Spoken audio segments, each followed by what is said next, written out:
Delhi blast मामले में अल फलाह university पर एक्शन तेज। जांच के लिए यूनिवर्सिटी पहुंची दिल्ली और यूपी पुलिस की टीम। 37 मिनट तक यूनिवर्सिटी में रही दिल्ली पुलिस। दिल्ली ब्लास्ट मामले में अल फलाह यूनिवर्सिटी में जांच के लिए पहुंची क्राइम ब्रांच की टीम। एक युवक को लेकर पहुंची थी टीम। टेरर मॉड्यूल के हर एंगल से हो रही है जांच। आतंकी उमर का नया वीडियो आया सामने। उमर का एटीएम में जाने का वीडियो, हरियाणा के फिरोजपुर झिरका का वीडियो। टेरर लेडी शाहीन की नई साजिश का खुलासा। फरीदाबाद की मस्जिद के पते पर था सिम कार्ड। अपना असली पता नहीं बताती थी। कानपुर में नौकरी छोड़ने के बाद गई थी थाईलैंड। दिल्ली धमाकों में गिरफ्तार शाहीन की ट्रैवल हिस्ट्री भी आई सामने। 2013 में कानपुर की नौकरी छोड़ने के बाद थाईलैंड गई थी शाहीन। जैश ए मोहम्मद से जुड़ी थी शाहीन। शाहीन के बारे में पुख्ता जानकारी जुटाने में जुटी है एजेंसियां। लाल किला ब्लास्ट पर बहुत बड़ा खुलासा। घटनास्थल से मिले 2 जिंदा कारतूस। 9mm कैलिबर के कारतूस की जांच कर रही Delhi police. Faridabad terror module में जांच एजेंसियों का एक्शन जारी। एक और डॉक्टर पर शिकंजा। अनंतनाग में डॉक्टर प्रियंका से की गई पूछताछ। अनंतनाग में डॉक्टर खालिद अजीज के घर में किराए पर रहती थी प्रियंका। तलाशी के दौरान सिम कार्ड और मोबाइल फोन किया जब्त। हरियाणा के रोहतक की रहने वाली है प्रियंका। जम्मू कश्मीर के डॉक्टर्स पर एजेंसियों की नजर। कई डॉक्टर्स के जैश मॉड्यूल से जुड़े होने की आशंका। डॉक्टर्स की गतिविधियों की जांच कर रही एजेंसियां। डॉक्टर मोनिका ने खोला मुजम्मिल का राज। देश के दुश्मनों का समर्थक था। हिंदुओं को टारगेट करता था मुजम्मिल। दिल्ली ब्लास्ट में इस्तेमाल की गई i20 कार का नया वीडियो। 30 अक्टूबर को अल फलाह यूनिवर्सिटी के कैंपस में देखी गई i20 कार। दिल्ली ब्लास्ट मामले में हवाला कनेक्शन की जांच हुई तेज। आतंकियों के पैसों की जांच जारी। जैश हैंडलर से पैसे आने की आशंका।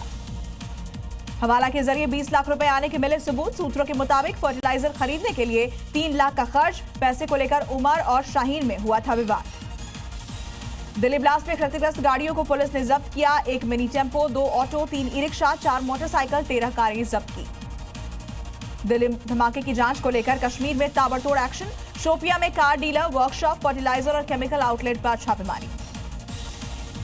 दिल्ली धमाके के बाद जम्मू कश्मीर के गांदरबल में तलाशी अभियान तेज। फर्टिलाइजर और केमिकल शॉप पर पुलिस की छापेमारी। नौगाम ब्लास्ट मामले में एक्शन तेज। एनआईए और एनएसजी ने किया दौरा। घटनास्थल का जायजा लिया। नौगाम में पहुंची बम स्क्वाड की टीम। नौगाम के थाने में हुआ था धमाका। नौगाम थाना ब्लास्ट मामले में आसपास के घरों को भी पहुंचा भारी नुकसान। ब्लास्ट से टूटी घरों की खिड़कियां। दिल्ली ब्लास्ट के बाद चांदनी चौक में पटरी पर लौटी जिंदगी। बाजार में दिखी चहल पहल। खरीदारी करते दिखे लोग। दिल्ली धमाके के बाद खुले लाल किला मेट्रो स्टेशन के सभी गेट। यात्रियों के लिए आवाजाही शुरू हुई। दिल्ली में सुरक्षा के कड़े इंतजाम। चप्पे चप्पे पर पुलिस बल की तैनाती। संदिग्ध वाहनों की हो रही तलाशी। दिल्ली में धमाके के बाद जमात को लेकर आगरा में पुलिस अलर्ट। मस्जिदों में ठहरने पर वेरिफिकेशन। बाहरी जमातियों को देनी होगी जानकारी। अल फलाह यूनिवर्सिटी के खिलाफ जंतर मंतर पर प्रदर्शन। यूनाइटेड हिंदू फ्रंट का आरोप। यूनिवर्सिटी में आतंकवादियों को तैयार किया जा रहा। There has been a lot of debate. What is the true meaning of Dhamma or Dharma? आत्मा और परमात्मा के बीच सनातन सेवा का संबंध कायम रहेगा। इसी को कहते हैं सनातन धर्म। Whenever you believe in something, your belief system that works and then the nature helps. Things may change in my life, but this relation will never change and no power can hinder. Why God fear? क्या हम fear की वजह से परमात्मा से प्यार करें कि नहीं तो वो दंड दे देगा हमको?